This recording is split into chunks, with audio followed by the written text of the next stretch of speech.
दोस्तों, आ गई हूँ आप लोगों के लिए एक और नई कहानी लेकर। ये कहानी है सेजल नाम की एक लड़की की, जिसकी कोई गलती ना होते हुए भी सब कुछ गलत सहना पड़ा। चलिए कहानी स्टार्ट करती हूँ। सेजल। एक ज़ोरदार आवाज़ से पूरा घर गूंज उठा। सेजल, जो इस वक्त किचन में कुछ कर रही थी, वह आवाज़ सुनकर खड़े खड़े ही अपनी जगह पे कांप कर रह गई। उसके चेहरे पर एक डर की परछाई आकर गुजर गई। उसने बड़ी मुश्किल से अपनी ही थूक को अपने गले के अंदर सटका और लगभग भागते हुए आज आवाज़ वाली दिशा में चल पड़ी। एक कमरे के बाहर जाकर वो ठिठक गई। शायद वो आवाज़ इसी कमरे के अंदर से आई थी। उसने दरवाज़ा खोलने के लिए अपना हाथ बढ़ाया, लेकिन फिर रुक गई। दरवाज़ा खोलने की उसकी हिम्मत नहीं हुई। तभी दोबारा से वही नाम और वही ज़ोरदार आवाज़ गूंज उठी।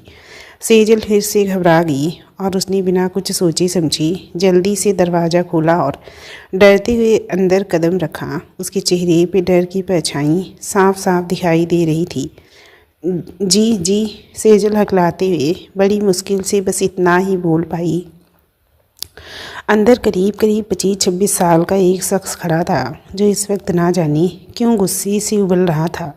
उसके गोरे गोरे चेहरे पे उसका गुस्सा साफ साफ दिख रहा था। गुस्से से उसका चेहरा लाल लाल हो गया था और आंखों में जैसे अंगारे दहक रहे थे। उसने इस वक्त नेवी ब्लू रंग का कोट और पैंट पहन रखा था। कोट के नीचे उसकी झक सफ़ेद रंग का शर्ट डाल रखा था और पैरों में चमचमाते काले जूते। गोरे गोरे चेहरे पे हल्की हल्की काली और करीने से सिटकी हुई दाढ़ी उस पर क्या खूब फब रही थी। हाथों में गोल्डन रंग की एक घड़ी थी और हाथ की उंगलियों में एक सोने की और एक ना जाने कौन से नग की अंगूठी पहन रखी थी। उसकी आंखें बिल्कुल काली नहीं थी, बल्कि हल्का सा ग्रे थी, जो इस वक्त लाल पड़ी हुई थी। उसके होंठ इस कदर गुलाबी थे कि उसे देखकर लिपस्टिक लगी होने का भ्रम हो जाता था। बालों को उसने बड़ी करीने से पीछे की तरफ करके बना रखा था। उसका कद लगभग 6 फीट था या उससे ऊपर ही रहा होगा। उसके शरीर की बनावट देखकर कोई भी कह सकता था कि वो अपनी सेहत और फिटनेस का खूब ध्यान रखता है। उभरे हुए चेस्ट और हाथों की मसल्स चीख चीख कर बता रहे थे कि वो नियमित वर्कआउट करता है।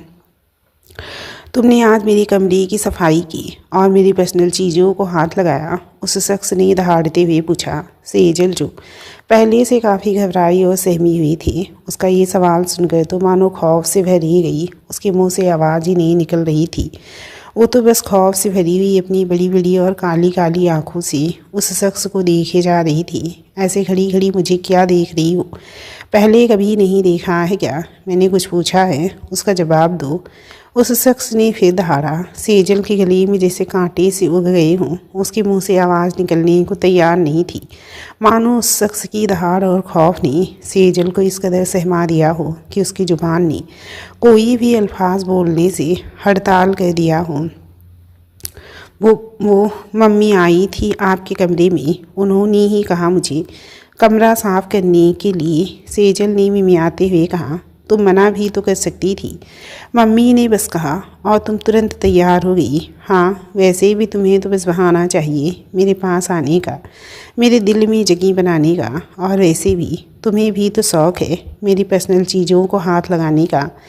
आखिरकार तुम्हें भी तो अपना हक जताना है मुझ पर। वो शख्स अभी भी ना जाने क्यों गुस्से से भरा हुआ बैठा था और किलस कर बोला, नहीं ऐसी बात नहीं है। मैंने मम्मी से कहा था कि आप नाराज़ होंगी, लेकिन उन्होंने जिद करके कमरे को साफ़ करने के लिए मुझे मजबूर कर दिया। सेजल की इस बार पहले की अपेक्षा अच्छे से जवाब दिया और अपनी असहमति व्यक्त की। इस बार उसकी आवाज़ भी थोड़ी तेज़ निकली। ऐसा ही है, तुम एक बात सुन लो और अच्छे से समझ लो। कोई ज़रूरत नहीं है मेरी चीज़ों को तुम्हें हाथ लगाने की, और ना ही तुम्हें कोई ज़रूरत है कुछ भी साफ़ सूफ करने की, ना ही कुछ भी इधर उधर करने की। मैं अपना काम खुद कर सकता हूँ। इसीलिए मैं तुम्हें आखिरी बार वार्निंग दे रहा हूँ। आइंदा से अगर मेरी किसी चीज़ को हाथ लगाया तो मुझसे बुरा कोई नहीं होगा। तुम्हें मेरे पर्सनल मामले में या फिर पर्सनल सामान और पर्सनल चीज़ों को छूने, इस्तेमाल करने या फिर मेरी किसी भी पर्सनल मैटर में दखल अंदाजी करने की कोई ज़रूरत नहीं है। दोबारा ऐसी गलती ना हो। अब तुम जा सकती हो। इस बार उस शख्स की आवाज़ और लहजा दोनों ही पहले की अपेक्षा हल्का सा नरम था। सेजल वहीं बुद्ध बनी खड़ी रही, मानो उस शख्स की आवाज़ उसके कानों तक पहुँच ही ना रही हो। वो अपनी जगह से 1 इंच भी नहीं हिली, बस आंखें खोली, सहमी सी टकटकी लगाई, बस एक टक उसको देखे जा रही थी। उसकी बड़ी बड़ी काली आंखों में ना जाने कब और कहाँ से आंसू भर आए थे, जो आंखों के कोनों से बाहर निकलने को बेताब दिख रहे थे। हालांकि सेजल ने बड़ी सफाई से इन अनायास ही आंखों में भर आए आंसुओं को छुपाने की कोशिश कर रही थी, लेकिन अभी तक उसे नाकामयाबी ही हाथ लग रही थी। अब खड़ी खड़ी मेरा मुंह क्या देख रही हो? मैंने जाने के लिए बोला। सुनाई नहीं दिया तुम्हें क्या? न जाने वो इंसान किस मिट्टी का बना था कि सेजल की आंखों के आंसुओं को देख कर उसका लहजा नरम होने का नाम ही नहीं ले रहा था। उसका दिल नहीं पसीजा और वो अभी भी उस पर चिल्ला रहा था। सेजल जैसे नींद से जागी हो। वो हड़बड़ा कर जैसे ही मुड़ने ही वाली थी कि तभी उसके कानों में एक आवाज़ पड़ी। क्या हुआ पंकज? क्यों सुबह सुबह चीख पुकार लगा रखी है?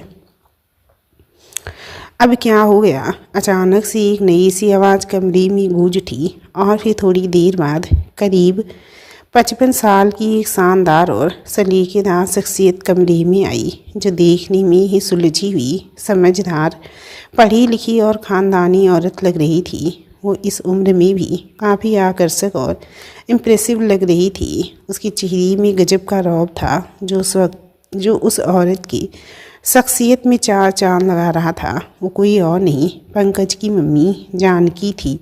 अपनी मम्मी को अपने सामने देखकर मानो पंकज के चेहरे की हवाइयाँ ही उड़ गई हों। उसका लहजा, उसके चेहरे का एक्सप्रेशन, उसकी बॉडी लैंग्वेज, उसका एग्रेशन अचानक से इस कदर बदला मानो आग की जलती हुई लपटों पे किसी ने पानी की बाल्टी डाल दी हो। कुछ नहीं मम्मी, बस मैं सेजल को मना कर रहा था कि मेरे सामान को हाथ मत लगाया करी। जहाँ जैसे रखा है वैसे ही वहाँ रखा रहने दिया करी, बाद में मिलते नहीं है ना। ये कहते हुए पंकज की आवाज़ बिल्कुल नरम नाजुक थी और चेहरे पे ना जाने कहाँ से एक मुस्कुराहट भी आकर चिपक गई थी। सेजल पंकज में आई। अचानक इस अप्रत्याशित बदलाव को देखकर हैरान थी। पंकज में बदली हुई इस लहजे को देखकर उसकी आंखें आश्चर्य से फैल गई थी। हालांकि ये पहली बार नहीं था, इसके पहले भी ऐसा हो चुका था, लेकिन वो ये सोचकर हैरान थी कि अभी अभी ये मुझ पर कितना तेज़ से गुस्सा कर रहे थे और अब अपनी मम्मी से कैसे बातें कर रहे हैं। वो कभी पंकज के चेहरे को और कभी उसकी मम्मी के चेहरे को देखे जा रही थी। अचानक उसे लगा कि उसकी आंखों में भरे आंसू आँखों से निकलकर बहने लग जाएंगी, तो उसने जल्दी से अपना चेहरा घुमाकर अपने दुपट्टे से अपने आंसुओं को साफ किया। लेकिन ऐसा कहते हुए वो जानकी की नज़र से बच ना सकी। जानकी ने ऐसा कहते हुए उसे देख लिया। क्या हुआ सेजल? सेजल, तू रो क्यों रही है बेटा? क्या इसने तुझे कुछ कहा? जानकी देवी ने जब सेजल को इस तरह अपने आंसू साफ करते हुए देखा तो घबरा कर और प्यार से बोली। इस तरह जानकी का प्यार और अपनापन पाकर सेजल का दिल भर आया। उसका मन किया कि जानकी की गले लगकर फूट फूट कर रो पड़ी, लेकिन उसने अपनी भावनाओं के तूफान को किसी तरह संभाला और होठों पर मुस्कान चिपकाते हुए बोली, नहीं नहीं, ऐसी कोई बात नहीं है। इन्होंने मुझे कुछ नहीं कहा। वो जब इन्होंने बुलाया तो मैं जल्दबाजी में आ रही थी और जल्दी जल्दी में पैर में ठोकर लग गई। वो दर्द कर रहा है, तो इसी वजह से आँख में आंसू आ गए। सेजल को और कुछ बहाना नहीं सूझा, तो जल्दी से उसने ये कह दिया। वो असली बात छुपा गई और उसने जानकी से साफ साफ झूठ बोला। अरे कहाँ लग गई तुम भी ना बेटा, इतनी हड़बड़ी करने की क्या ज़रूरत थी? आराम से चली आती। इतना कौन सा आसमान टूट पड़ता? अगर 2 मिनट देर हो जाती तो। लाओ दिखाओ कितना लगा है और कहाँ लगा है? जानकी ने फिक्रमंदी से सेजल को दपटते हुए पूछा। उनके लहजे में सेजल के लिए प्यार और फिक्रमंदी साफ साफ महसूस किया जा सकता था। और तू भाई एक बात बता, इतनी तेज़ से क्यों चिल्लाता है कि कोई भी रह जाए? तू बुलाता भी तो ऐसे ही कि जैसे कोई आसमान टूट पड़ा हो। आराम से नहीं बुला सकता क्या? अब देखो तुम्हारे चक्कर में बेचारी को चोट लग गई ना।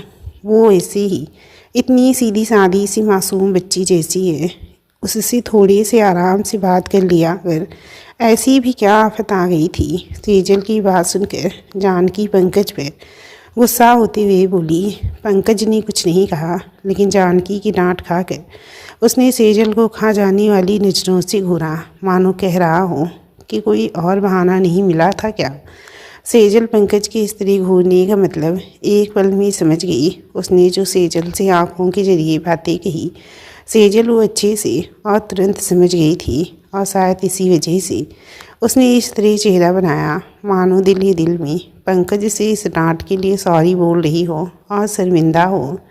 अब खड़ा खड़ा उसका चेहरा क्या देखे जा रहा है? जा भाग कर जा फर्स्ट एड बॉक्स से पेन किलर स्प्रे लेकर आ, उसको दर्द हो रहा होगा। जानकी ने पंकज को सेजल को घूरते देखा तो बोली, अरे नहीं नहीं, बिल्कुल दर्द नहीं हो रहा है, उनको परेशान मत कीजिए, उन्हें जाने दीजिए, वो वैसे भी लेट हो गए हैं, मैं भी जाकर खुद लगा लूँगी, मुझे इतना भी नहीं लगा है। सेजल जानकी की बातें सुनकर हड़बड़ाकर जल्दी से बोली। अब उसे इस तरह बिना वजह जानकी से झूठ बोलने पर खुद से ग्लानि हो रही थी। ऐसे कैसे नहीं लगा है? जोर का ही लगा होगा तुझे, मुझे पता है। वैसे भी आसानी से तेरी आंखों में आंसू नहीं आते। हल्की फुल्की चोट तो तू ऐसे बर्दाश्त कर लेती है, बहुत जोर का लगा होगा, तभी तेरी आंखों से आंसू निकले हैं। जानकी ने सेजल के पैरों को झुककर एक्सपेक्टेड चोट वाली जगह का मुआयना करने लगी और उसे सहला कर देखने लगी। जानकी का अपने लिए इतना प्यार और इतना अपनापन देखकर और ऐसी अपनेपन से भरी बातें सुनकर के सेजल का दिल भर आया।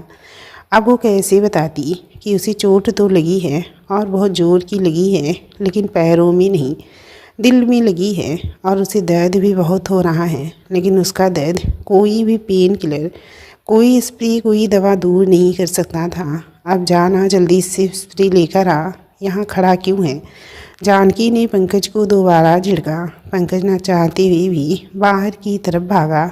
थोड़ी देर बाद पंकज वापस लौटा। उसके हाथ में पेन किलर स्प्रे था। जानकी ने जल्दी से स्प्रे लिया और सेजल को बोली, सेजल बेटा बैठ, और कहाँ लगा है बताना, मैं स्प्रे कर देती हूँ, दर्द से राहत मिल जाएगी। अरे नहीं, आप रहने दीजिए, लाइए मुझे दीजिए, मैं लगा लेती हूँ। आप लगाएंगी? अच्छा नहीं लगेगा प्लीज़, सेजल ने सकुचाते हुए कहा। उसे इस तरह जानकी से झूठ बोलना बिल्कुल अच्छा नहीं लग रहा था।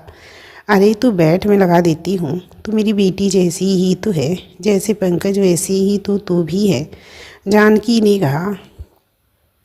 सेजल के ना कहते हुए भी जानकी ने सेजल को ज़बरदस्ती बेड पे बिठा दिया और खुद अपने हाथों से सेजल के पैरों में स्प्रे लगाने लगी। जानकी का अपने लिए इतना प्यार देखकर सेजल का दिल भर आया और न चाहते हुए भी उसकी आंखों से आंसू छलक पड़े। अनायास ही आंसुओं की दो बूंदें लुढ़क कर उसके गालों को गीला करने लगी। जानकी ने लगाते लगाते ही जब अपना चेहरा ऊपर उठाया तो सेजल की आंखों में भरे हुए आंसू देखकर बोली, बहुत ज़्यादा दर्द हो रहा है क्या सेजल? नहीं, अब बिल्कुल नहीं हो रहा है, सारा दर्द मिट गया। आप ना बिल्कुल मेरी मम्मी जैसी हैं, वो भी ऐसे ही जब कभी मुझे तकलीफ़ में देखती थी तो घबरा जाती थी, सेजल ने भरे हुए दिल और भरे हुए गले से कहा। जानकी के होठों पर एक मुस्कुराहट खिल उठी और वो उठकर बोली, सब माँओं का दिल एक जैसा ही होता है बेटा, वो अपने बच्चों को तकलीफ़ में नहीं देख पाती हैं, उनका दिल घबरा जाता है। तो ये बात अभी नहीं समझेगी, जब खुद माँ बनेगी तब समझ में आएगा। जानकी ने मुस्कुराते हुए सेजल के सिर पे हाथ फेरते हुए कहा। जानकी की बात सुनकर सेजल का चेहरा एक पल को तो शर्म से हल्का सा गुलाबी हो गया, लेकिन अगले ही पल मानो दुनिया भर का गम उसके चेहरे पे आकर चिपक गया हो। अच्छा, अब तुम आराम करो, कहीं आने जाने की ज़रूरत नहीं है, कुछ करने की ज़रूरत नहीं है। अगर कुछ काम होगा तो नौकरों को बोल देना, तुम बस रेस्ट करो, समझी? पूरा दिन मुझे तुम कोई काम कहते नहीं दिख जाना, जानकी ने सेजल को धमकाते हुए कहा। सेजल के होंठों पर मुस्कुराहट आ गई। उसने मुस्कुराकर हाँ में गर्दन हिला दी। जानकी पीछे की तरफ घूमी और कमरे से बाहर जाने लगी। जाते जाते कमरे के दरवाजे को बाहर से वैसे हल्का सा बंद कर दिया। माँ वो शख्सियत है जो तुम्हारे चेहरे को पढ़ लेती है, बिना कुछ कहे सब समझ जाती है, सब सुन लेती है। माँ वो मजबूत आंचल है जिसकी छाया में होकर अगर तुम पर आए किसी भी गम को पहले वो खुद पर सह लेती है। माँ का होना ही किसी त्योहार से कम नहीं है। बच्चों के लिए माँ शब्द ही काफ़ी है। किसी की आँखों को रुलाने के लिए माँ का होना क्या होता है पूछो उससे। अब माँ जिसके साथ नहीं, माँ की याद में वो आज भी उनकी तस्वीर से बातें कर लेती है। अपनी मम्मी को फर्स्ट एड बॉक्स पकड़ा कर पंकज जल्दी से कमरे से बाहर निकला। बार बार वो अपनी घड़ी देख रहा था, मानो बेहद जल्दबाजी में हो। कमरे से बाहर निकलकर पंकज ने खुद गैरेज से अपनी गाड़ी निकाली और खुद ही उसे ड्राइव करता हुआ घर के बाहर बने लॉन की ओर रास्ते को पार करता हुआ बाहर निकल गया। अभी वो रोड पर ही पहुंचा था कि गाड़ी में लगे हुए स्पीकर पर उसके फ़ोन का रिंग बजने लगा। गाड़ी के डैशबोर्ड के पास लगे हुए बड़े इसकी स्क्रीन पर किसी शिखा का नाम फ्लैश हो रहा था। शिखा का नाम पढ़कर पंकज के चेहरे पे हल्का सा एक्साइटमेंट उभर आया और उसने जल्दी से फ़ोन उठाया। हेलो, हाउ आर यू शिखा? पंकज ने जल्दी से और प्यार से कहा। I am not fine Pankaj, what is this यार? तुमने कहा था मैं 1 घंटे में पहुंच जाऊंगा तुम्हारे पास और अभी 1.5 घंटे हो गए, अभी तक नहीं आई। कहाँ हो यार? शिखा का मूड शायद उखड़ा हुआ था। वो हल्की से खींचते हुए बोली। गुस्से में भी उसकी आवाज़ बेहद खूबसूरत थी, मानो सीधा दिल में उतर रही हो। सॉरी यार शिखा, वो मम्मी ने किसी काम में फंसा लिया था। मैं घर से निकल गया हूँ, बस तुम्हारे पास पहुँचने वाला हूँ, पंकज ने कहा। इट्स नॉट फेयर पंकज, तुम्हारी हर बार लेट होने की आदत बढ़ती जा रही है। तुम अपना मेरा गलत फ़ायदा उठा रहे हो। इस बार लेट करते हो, हर बार लेट करते हो और हर बार कोई न कोई बहाना बना देते हो और मैं हर बार तुम्हारी मीठी मीठी बातों में आ जाती हूँ। तुम ना अब मेरे प्यार का नाजायज़ फ़ायदा उठाने लगी हो, शिखा ने सिखायती लहजे से कहा। I am so sorry sweetheart, सच में फंस गया था। मैं वहाँ आकर तुम्हें सब कुछ बताता हूँ और तुम्हारी सारी नाराज़गी दूर कर देता हूँ। बस तुम ऐसे गुस्सा मत किया करो। तुम जानती हो जब तुम गुस्सा करती हो तो मुझे बिल्कुल अच्छा नहीं लगता, पंकज ने शिखा का गुस्सा शांत करते हुए कहा। बस ऐसी ही चिकनी चुपड़ी बातें कहती हो जिससे मैं पिघल जाऊं और मैं बेवकूफ़ हर बार पिघल भी जाती हूँ। लेकिन बस अब बहुत हुआ, अगर ऐसे ही करोगी ना तो देख लेना एक दिन तुमसे इतनी दूर चली जाऊंगी कि बातें करने और देखने के लिए तरस जाओगे। अभी तुम मुझे इंतज़ार करवा रहे हो ना, फिर तुम मेरा इंतज़ार करोगे, शिखा ने मीठी सी धमकी देते हुए कहा। Hey shut up Shikha, don't talk like this stupid girl. एक तुम ही तो हो जो मेरे चेहरे पे मुस्कुराहट की वजह हो। खबरदार जो मुझसे दूर जाने की बात की तो अचानक से शिखा की ऐसी बातें सुनकर पंकज बिगड़ कर बोला। आई एम सॉरी शिखा, ऐसी रूढ़ की बातें करने के लिए, लेकिन क्या करूं, तुमसे दूर जाने के ख्याल से ही घबराहट होने लगती है। यार एक तुम ही तो हो जिसकी वजह से जीने का मन कहता है। तुमसे दूर जाने की मुझसे दूर जाने की सोचना भी मत। और हाँ, तुम मुझसे दूर जाने की बातें भी मत किया करो, मेरा दिल दहल जाता है, वरना मैं ही तुमसे कभी बात नहीं करूँगा। शिखा की बातें सुनकर पंकज मानो सिहर गया और हल्के से गुस्से से बोला। हाँ तो ऐसा कहते क्यों हो? अब जल्दी से आओ, मैं ज़्यादा देर और नहीं इंतज़ार कर सकती, पंकज को गुस्से में देख कर शिखा ने कहा। उसका गुस्सा काफ़ी हद तक शांत हो गया था। बस 10 मिनट में मैं तुम्हारे पास होऊंगा मेरी जान, 10 मिनट से 11वां मिनट नहीं लगेगा, प्रॉमिस, पंकज ने कहा। Okay, I am waiting, come on fast Pankaj, I miss you badly, Shikha ने उतावलीपन और प्यार से कहा। I am already on the way यार, सी यू सून। इतना कहकर पंकज ने फ़ोन काटा और अपनी गाड़ी की स्पीड बढ़ा दी। करीब 10 मिनट बाद पंकज की गाड़ी एक आलीशान घर के सामने रुकी। पंकज की गाड़ी देखते ही घर के गेट पे खड़े गार्ड ने जोर का सल्यूट मारा और गेट खोलने का उपक्रम करने लगा, लेकिन पंकज ने उसे अपने हाथों की इशारे से ऐसा करने से मना कर दिया और उसने अपनी गाड़ी का हॉर्न जोर से 2-3 बार बजाया। मुश्किल से 2 मिनट बीते होंगे कि घर का गेट खुला और उसमें से निकल कर एक बेहद खूबसूरत सी लड़की, जिसकी उम्र लगभग 23 या 24 साल की रही होगी, बाहर निकली। केसर मिले दूध जैसी दूधिया रंगत, जिसपे उसका गोल और मासूम सा चेहरा, सुतवा नाक, नीली आंखें, बेहद खूबसूरत और पतले पतले होठों पर करीने से लगी चटक लाल लिपस्टिक, कानों में बड़े बड़े ईयरिंग और सिल्की बाल जो स्ट्रेट और सलीके से कटे हुए और खुले पड़े थे। सुराहीदार लंबी गर्दन, भरा पूरा बदन और लंबा कद।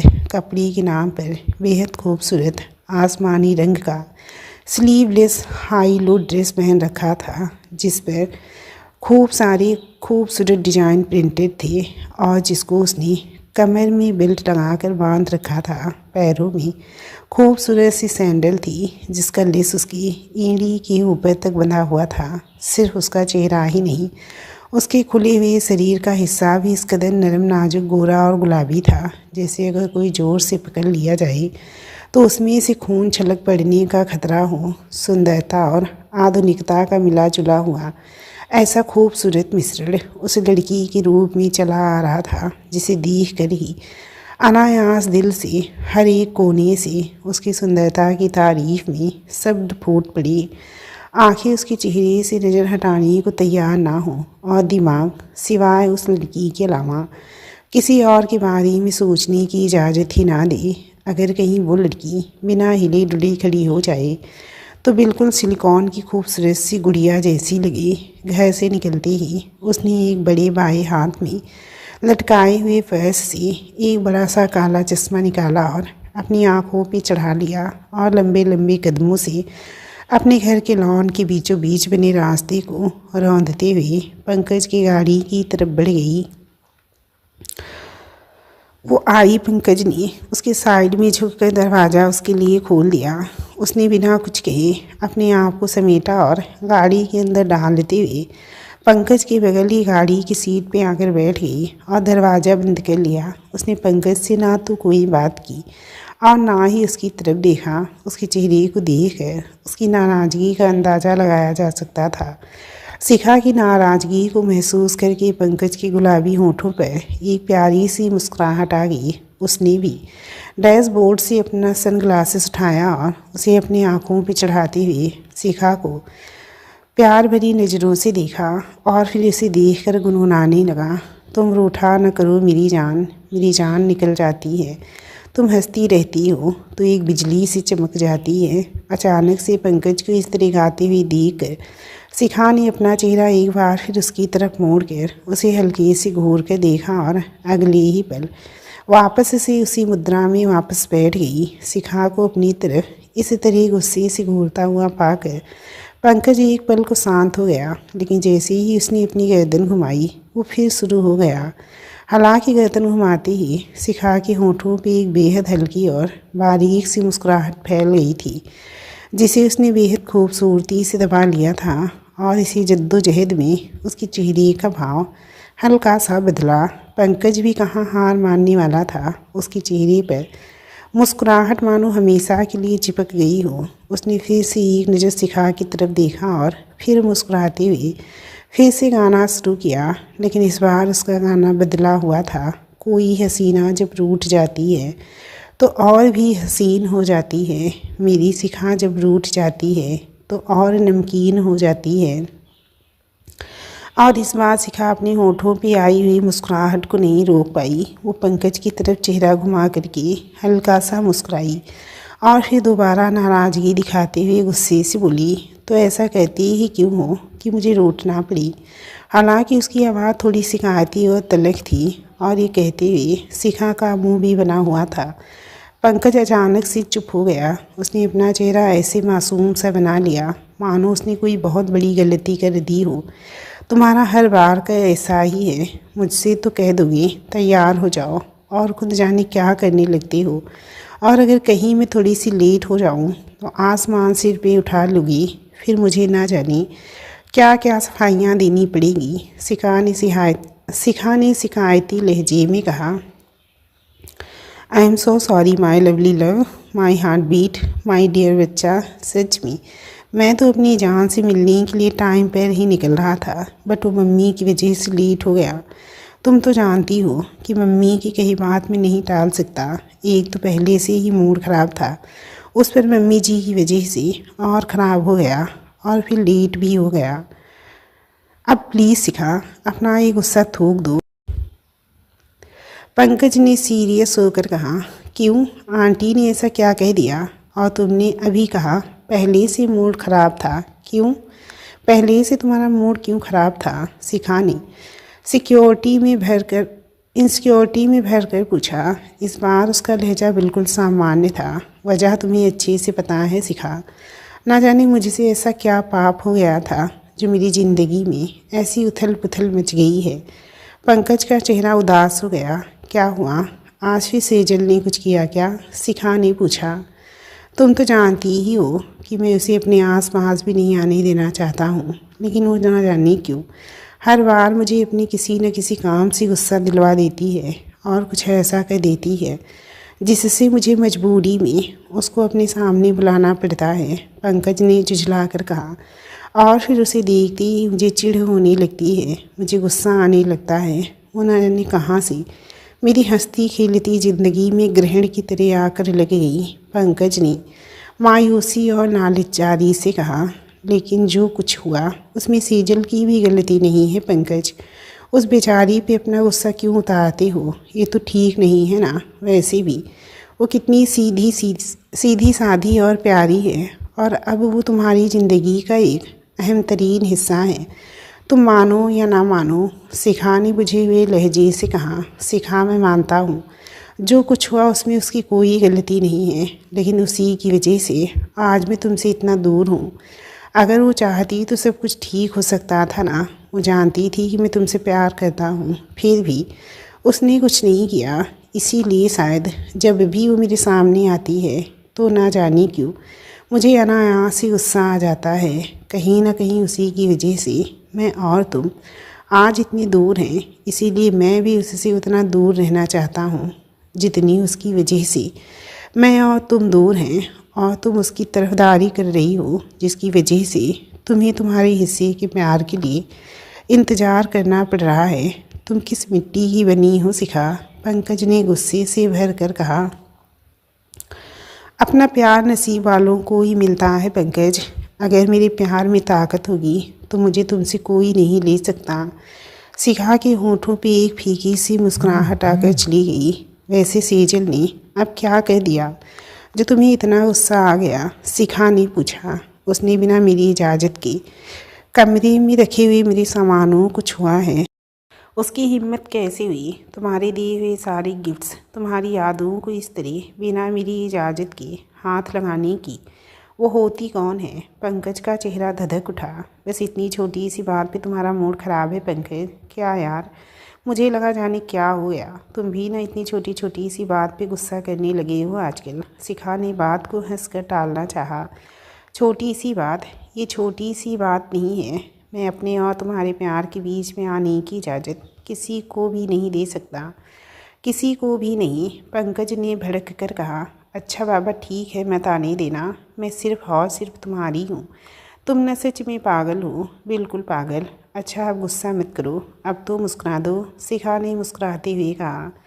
तुम्हें पता है शिखा, मैं मम्मी की वजह से मजबूर हूँ, वरना कब का उसे अपनी ज़िंदगी से निकाल कर तुम्हें अपनी ज़िंदगी में शामिल कर लेता और उस मनहूस दिन को अपनी ज़िंदगी से हमेशा हमेशा के लिए मिटा देता। उसे जिसे याद करके भी मुझे दर्द होने लगता है। लेकिन ना जाने मम्मी पर उसने क्या जादू कर दिया है कि मम्मी तो बस उसी की तरफदारी कहती हैं, और मजाल है जो मैं उसके ख़िलाफ़ एक शब्द भी बोल दूँ। और आज तो उसने अपनी हद ही पार कर दी। खामखा उस लड़की की वजह से मुझे सुबह सुबह मम्मी से डांट और खानी पड़ी। ऊपर से तुम भी मुँह फुला कर बैठी थी। ऐसा लग रहा है आज का मेरा दिन ही ख़राब है, पंकज ने मासूमियत से कहा। नहीं पंकज, मैं नाराज़ नहीं हूँ, बस तुम जब दूर रहते हो तो दिल कहता है कि जल्दी से जल्दी तुम मेरे पास आ जाओ। तुम्हारे बिना एक पल भी अच्छा नहीं लगता। तुम्हारे बिना एक एक पल मुझे ऐसे भारी लगते हैं मानो एक एक पल एक एक दिन हो। इसीलिए जब तुम देर कहते हो तो बर्दाश्त नहीं होता और इसी वजह से मैं तुम्हें ऐसे बोल देती हूँ। आई एम सॉरी, अगर बुरा लगा हो तो। शिखा प्लीज़। शिखा ने अपने दोनों हाथों से अपने दोनों कान पकड़कर अदा से इतरा कर कहा, अरे पागल हो क्या, सॉरी क्यों बोल रही हो? तुमने क्या किया है? क्या यार शिखा, प्लीज़ सॉरी मत बोला करो, मुझे अच्छा नहीं लगता। गलती मेरी है, मुझे ध्यान रखना चाहिए था। आइंदा से मैं अपनी शिखा को नाराज़ नहीं करूँगा, कभी भी नहीं, प्रॉमिस।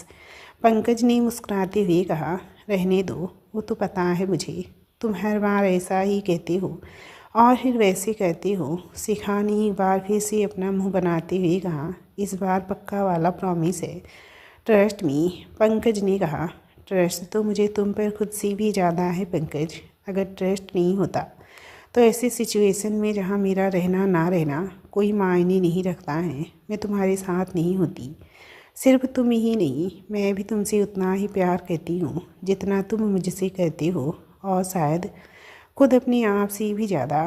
लेकिन ऊपर वाले को शायद हमारा प्यार मंजूर नहीं है और इसीलिए हम दोनों को अलग करने की प्लानिंग में लग गए हैं। लेकिन हम भी देखते हैं कि मुझे मेरे पंकज से कोई कैसे अलग कर पाता है। अब तो शिखा पंकज से तभी अलग होगी जब उसके जिस्म से उसकी रूह अलग होगी, वरना नहीं। शिखा ने कहा, ये कमबख्त इश्क का किस्सा भी बड़ा अजीब होता है।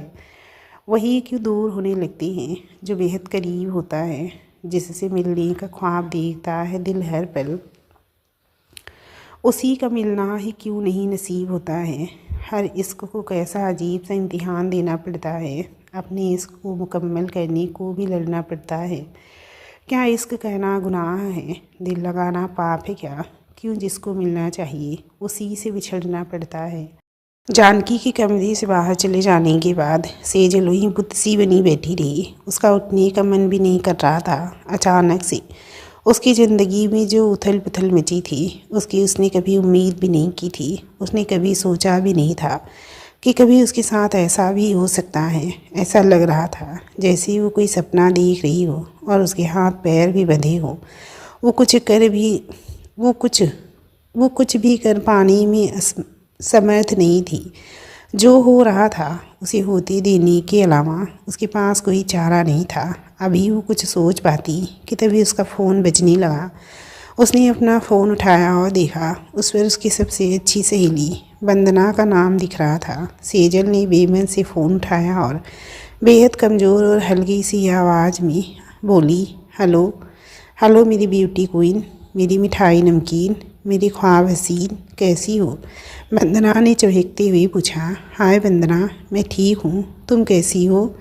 सेजल के लहजे में जरा सा भी अंतर नहीं आया। उसने बेहद हल्के और बुझे हुए लहजे से कहा, अरे क्या हुआ मेरी बन्नू को? आज तो बड़ा थका थका सा और सैड सा रिप्लाई दे रही है। क्या हुआ मेरी जान को? कहीं तेरे उन्होंने सुबह सुबह ही कोई ऐसी अनएक्सपेक्टेड हरकत तो नहीं कह दी जिससे तेरी सारी एनर्जी लॉस हो गई और जिसके लिए मेरी बन्नू तैयार नहीं थी? कहीं ऐसा तो नहीं सुबह सुबह ही पंकज जी ने? बाकी के शब्द वंदना ने जानबूझकर नहीं कहे और खिलखिला के ज़ोर से हंसने लगी। ओह सटअप यार, तुझे कुछ और नहीं सूझता क्या? जब देखो ना टाइम देखती है ना जगी शुरू हो जाती है। वंदना की बातें सुनकर सेजल ने वंदना को गुस्से से ज़ोर से झिड़का। हाय मेरी जान, माँ कसम तेरी डांट खाकर ना दिल को जो सुकून मिलता है क्या बताऊँ। ऐसा सुकून तो मेरे उनकी बाहों में भी जाकर नहीं मिलता है। अब जाकर लगा ना कि मैं अपनी उसी मासूम सीधी साधी और शराफत की दुकान से बात कर रही हूँ, जैसे ऐसी वैसी बातें करना पसंद नहीं है। अभी तक तो लग रहा था कि जाने कौन है। वंदना अभी भी फुल मस्ती के मूड में थी। वो सेजल को अब भी छेड़ रही थी। वंदना प्लीज़, वैसे ही सुबह से मूड ख़राब है, तो ऐसी बातें करके और मूड ख़राब मत कर यार, देख प्लीज़ मुझे बोर मत कर यार, अगर कुछ ज़रूरी काम हो तो बता, नहीं तो मैं फ़ोन रख देती हूँ। वंदना की बातें सुनकर सेजल ने झुंझलाते हुए कहा, अरे क्या हुआ सेजल, सब ठीक तो है ना? सॉरी यार, मैं मजाक कर रही थी, सोचा सुबह सुबह तेरे चेहरे पे मुस्कुराहट ला दूँ इसीलिए, लेकिन लगता है मामला कुछ ज़्यादा सीरियस है। अब क्या हुआ, कुछ हुआ क्या? सेजल का ऐसी परेशानी भरा लहजा और ऐसी बातें सुनकर वंदना सीरियस हो गई। उसे अंदाज़ा हो गया कि सेजल इस वक्त सही में परेशान है। सेजल ने कुछ नहीं कहा, वो बस चुपचाप फ़ोन लेकर खड़ी रही। उसने एक शब्द भी कुछ नहीं बोला। Hello Sejal, are you there? Vandana को लगा कि सेजल ने फ़ोन रख दिया, इसीलिए उसने पूछा। हाँ हूँ, सेजल ने हल्की आवाज़ में मरे हुए लहजे से बस इतना ही कहा। क्या हुआ यार, तुझे सुबह सुबह ही तेरा मूड क्यों उखड़ा है? आज फिर कुछ हुआ है क्या? वंदना ने फिक्रमंदी से पूछा। वंदना, क्या तुम अभी मेरे घर आ सकती हो क्या? इस वक्त मुझे तुम्हारी बहुत ज़रूरत है यार, प्लीज़। सेजल की आवाज़ में मानो दुनिया भर का दर्द उतर आया हो। एक तुम ही हो जिससे मैं अपने दुख दर्द, अपनी तकलीफ़, अपनी तड़प, अपने दिल का हाल बता सकती हूँ। वंदना प्लीज़ थोड़ी देर के लिए मेरे पास आ जाओ यार। इतना कहते कहते सेजल का गला भर आया और उसकी वजह से उसका गला भर्रा गया। ऐसा लगने लगा जैसे उसकी आवाज़ किसी गहरे कुएं से निकल कर आने लगी हो। हे नालायक लड़की, पागल है क्या तू? यार तुझे इतना कुछ बोलने की ज़रूरत है क्या? तेरे लिए तो मेरी जान भी हाजिर है यार। तो सिर्फ मेरी सहेली थोड़ी है, तू तो मेरी बहन है। खबरदार, जो तेरी आंखों से आंसू की एक बूंद भी छलकी तो फिर जान लेना मुझसे बुरा कोई नहीं होगा। मैं अभी आती हूँ तेरे पास। अभी ड्राइवर उनको लेकर कहीं गया है। जैसी ही गाड़ी वापस आती है मैं तुरंत तेरे पास आ जाऊँगी, ठीक है? तू घबरा मत। वंदना ने सेजल को तसल्ली देते हुए कहा। सेजल के दिल का हाल वंदना अच्छे से समझ गई। उसने बिना कुछ कहे, वंदना थोड़ा जल्दी आना प्लीज़, सेजल ने बेचैनी से कहा। तू चिंता मत कर सेजल, मैं बहुत जल्दी आ जाऊंगी। अब मेरा भी मन तुझे मिले बिना नहीं लगेगा यार, वंदना ने अपने पन से कहा। तो वंदना ने अपने पन से कहा तो वंदना के लिए सच में परेशान हो गई। ठीक है, अब रखती हूँ, तुम आओगी तब बातें करेंगी, बाय। सेजल ने थके थके लहजे से कहा। Bye, take care and don't worry, सब ठीक हो जाएगा, चिंता मत कर यार, मैं आती हूँ, कहकर वंदना ने फ़ोन काट दिया।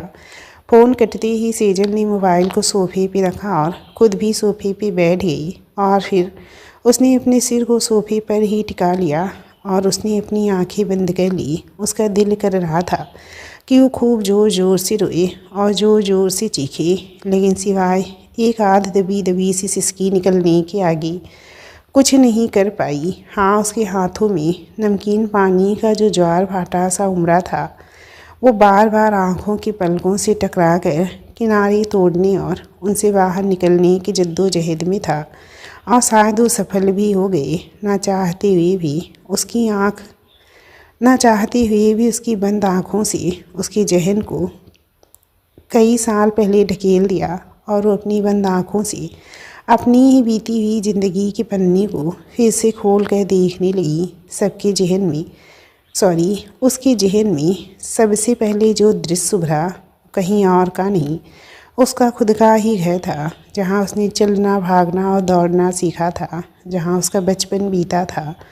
18 साल की सेजल बिल्कुल तितली की तरह ना जाने कहाँ से भागती हुई और हंसती खिलखिलाती हुई आई और कमरे में घुसी। फिर अचानक से ठिठक कर खड़ी हो गई। उसकी दोनों कदमों और खिलखिलाहट पर भी अचानक से जैसे ब्रेक लग गया। वो बिल्कुल शांत हो गई और सकचा गई। वजह, उसके घर के ड्राइंग रूम में पड़े हुए सोफे पे 2 अजनबी लोग बैठे थे, जिसमें से एक करीब 50 या 52 साल के व्यक्ति होंगे और दूसरी करीब 48 साल या 50 साल की औरत थी और उसके साथ उनका लगभग 20 साल का बेटा भी था, जो काफ़ी हैंडसम और अट्रैक्टिव था। उन तीनों के ठीक सामने सेजल की मम्मी सुनंदा और पापा कृष्णलाल जी भी बैठे हुए थे और बातें कर रहे थे। अचानक से सेजल की इस तरह दौड़ के आने पर सबकी बातों पे ब्रेक लग गया और सब के सब सेजल की तरफ देखने लगे। सबको अपनी तरफ देखता पाकर सेजल बुरी तरह झेप गई। उसने अपनी नादानी पे शर्मिंदगी भी हो रही थी। सेजल के मासूम और खूबसूरत चेहरे पर एक झेप भरी शर्मिंदगी साफ दिख रही थी, और इस वक्त उसके चेहरे पे आई हुई उसकी शर्मिंदगी ने उसकी मासूमियत, उसकी खूबसूरती में मानो चार चांद लगा दिया हो। हालांकि वैसे भी सेजल बेहद खूबसूरत थी।